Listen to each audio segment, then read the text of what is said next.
This is Mavic Air 2. You may have some questions, like, So what's different? well, let's start with the larger sensor.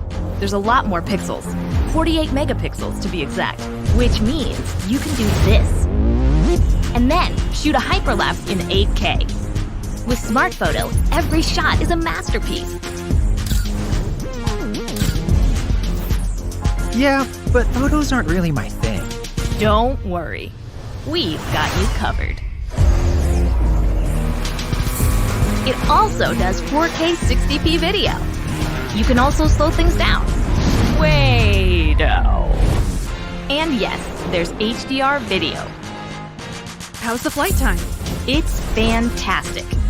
You're looking at up to 34 minutes in the air, a new record for the Mavic series. We've added OcuSync 2.0, so you can fly longer and see clearer. What if I'm not a great pilot? That's where Focus Track comes in, so you can fly like a pro.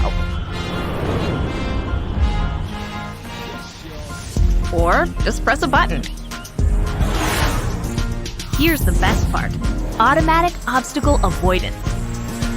Okay, but what do I do with all these shots? Here's an idea. Use the DJI Fly app to edit and share your moments with just a tap. So, what's different?